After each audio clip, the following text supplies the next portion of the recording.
Whoa! What's up, folks? Mo, did you just come back from the netherworld? I was trying to transport to a happy place, and if you notice, we're in the Shire now, so apparently it worked. I'm pretty sure I see a car on that little road back there. Yeah, we ended up in the Shire suburbs, man. For real. Hey, you take what you can get, people. All right, this is way better than anything you're about to hear in this video. So True. Yeah. Well, we did.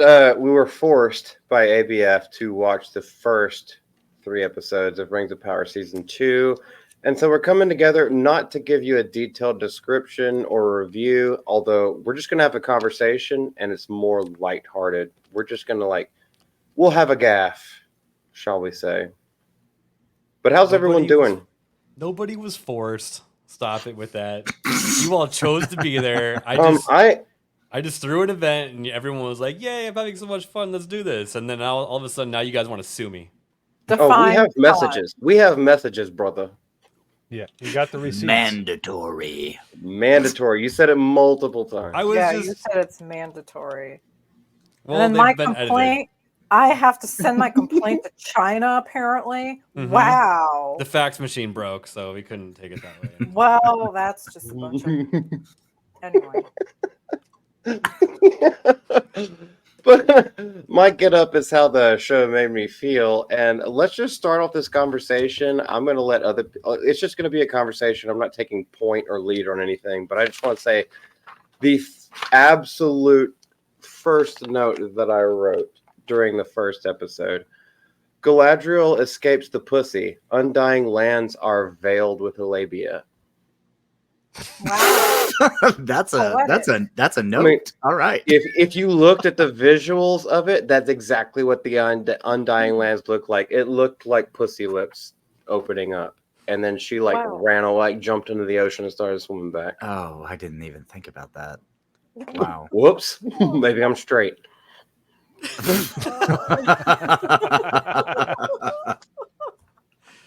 Y'all take it away. That's a hard follow, all right. So are we just gonna jump into the first parts of the episode? I feel like Jess needs to vent. Jess, you gotta take the wheel on this one, girl, because watching you just we went from I hate this with proper capitalization to I can't stand this to literally Jess was just hitting random letters in the GCA Discord. It was fucking it was like her cat was on her keyboard, but we all knew who was typing. So, Jess, you need to get this bile out of your system. All right, it's called just keyboard let her rip. Smashing. I know, but smash the audience. That didn't come out right, but go ahead. Smash the audience. She's a woman, so she didn't have enough strength to break it like Sean would. Yeah, really. No, like when they first did their prologue scene, and then they go and stab Sauron in the back. Then all of a sudden, there's that sonic boom wave or whatever. By the way, I think we should mention that prologue scene of Sauron was the backstory that took the first 20 minutes of the show for us to see what Sauron was doing before Rings of Power started and he was back in the world. That was backstory nobody asked for. It was an attempt to make the audience sympathize for him. Mm-hmm. Mm-hmm. So that's what it was. And we just get to see him get murdered by orcs and then turn into Venom, which was a plot twist I wasn't expecting in Lord of the Rings. Oh my god. Well, I don't know if y'all are seeing this, but apparently this has broken Jess's brain and her computer's brain because she's frozen for me. Yeah, me too. You cannot hear me. No, we can hear you. Oh, you just have a very sad face on you. Yes, you have a tempest in you. How appropriate. She's powering up her ultimate. I hate this stupid thing. Boy, those are really unfortunate where those hands are. It looks like something else. Oh no! Why would you say that? Oh no! I'm sorry. I just want to point out that Sauron was like basically telling all the orcs at the very beginning. They're like, "We're gonna enslave the entire Middle Earth," and everyone was like, "That sounds awesome. Let's do that." And fast forward to episode 3, which we'll get to, and it tells a very different story. So just in the first couple minutes, there's a lot of inconsistencies. Oh, absolutely. Well, and it's like after we get through the him turning into Venom, we get to see him eat Mr. Tech Rat, and then a centipede, and then he becomes full Venom and decides to go find his Eddie Brock to possess, which ends up being a woman carrying a cart, and then he turns into Sauron, and the writers or the directors or whoever obviously don't know how horses latch to carts, because she drops the reins and the horse runs off. So I guess like her ass was attached to the cart and that was how it was moving. Like, I'm not 100% sure, but I know that if you killed the driver of a cart, the horse generally can't just run off. But we got to see that's not how it works at all. ABF, just going back to that one little point where he's trying to rally the orcs in there, and all of them are like questioning, is like, should we follow this person? Yeah, like, I think they kind of forget how orcs are like kind of bred. Like they used to be elves and men that were corrupted by evil. Like I actually have it in one of my notes. Where did I say it? Oh, golly. No. You don't reason with orcs, you command them. Or, hey, you get the Rings of Power orcs who apparently like to bang and have families and all sorts of stuff. Like they're... One thing I learned tonight from other sources is that they do bang after they come out of the ground. Apparently, they come out of the ground and they come into other things. So apparently, it's a thing. So right, it's the natural order of life. Yes, it's the circle of sperm. The part that made the orcs upset to beat down Sauron was the part where he said, "But many orcs will die during this war." I guess that was the part that they didn't like. So yeah.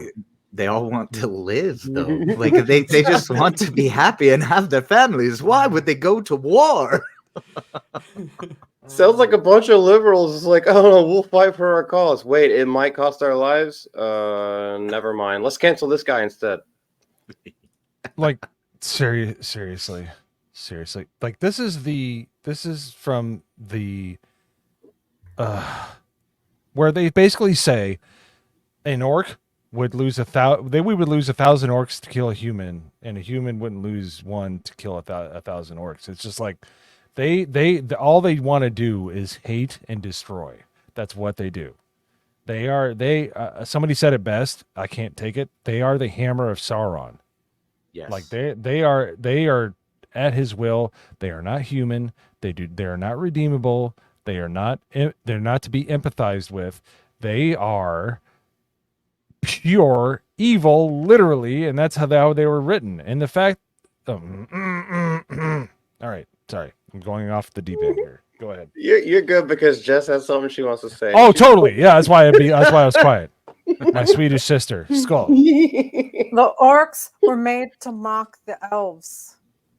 That's the whole thing. They're made to mock the elves. Where the elves are beautiful, they're ugly and hideous and disgusting. Or, come on, they're the complete and total opposite. They're a mockery of elegance and logic. Yeah. They are instead ugliness and brute force. Like they don't have individual personalities. Their entire reason for existence is to kill as many things as they can before they die. Looks like meat is back on the menu, boys. Yeah, but in this case, it's looks like tofu's back on the menu, boys.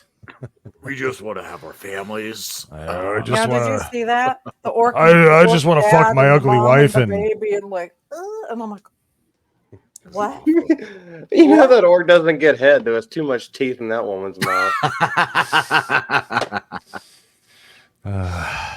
This is gonna be a long journey, boys. Oh God, yeah. Yeah, we could separate it into parts. Come on, guys. Oh, I'm okay with that, but I did not need that. I did not need a woman orc servicing of a male orc in my brain, and now it's there. You know, you could say shit without. All right, you know what? Thinking it. visualizing it. No, I can't. I'm sorry. I can't do that. But here's what I can do. We need to have. This is the best news. This is the true news right here. There we go. That makes me feel better. Does everybody feel better? I feel better. I do. Go ahead. You're not showing anything, so. Oh, nothing but a ticker that just speaks the utmost truth. So. Oh, down there. Oh, my bad.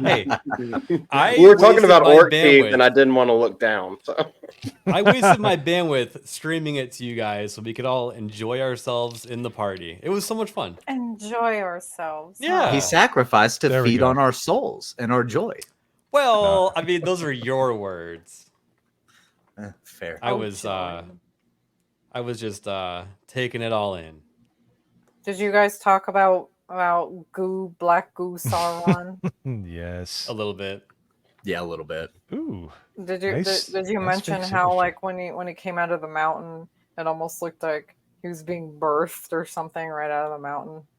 Oh no, Mm-mm. didn't We mention didn't. that. It's kind of gross. But then I also thought of this. I also thought of the scene from Return of the King where Gollum is going back into the mountain, but obviously in this case he's coming out of the mountain.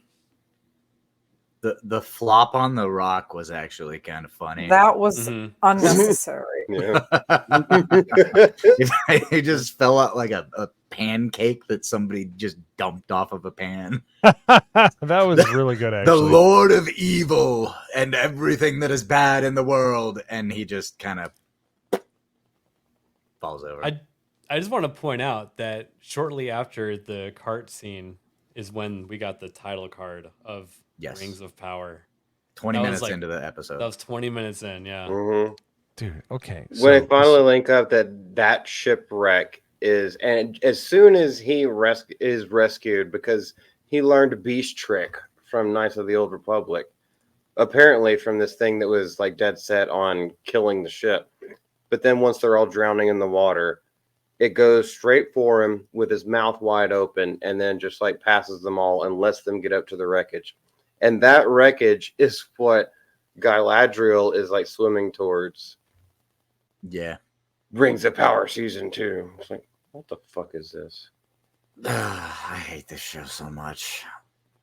I said that I think that Acolyte did less damage to me emotionally, but it's because like this one for me was fresh. Acolyte, Star Wars has been dead forever, but for Lord of the Rings to watch this monstrosity happen, like why were we able to follow Sauron's journey and like they attempt to build this sympathetic thing where it's like, oh, he got betrayed. Well, if he got betrayed, why would he side with the orcs later on? They killed him. And then he spent what, thousands of years in that cave because we got to see the stalagmites grow, and like there was no time being talked about, and then just suddenly he goes to the cart, he eats the woman, he meets the people, and then he's just on a boat with them. I mean, timeline checks out for me.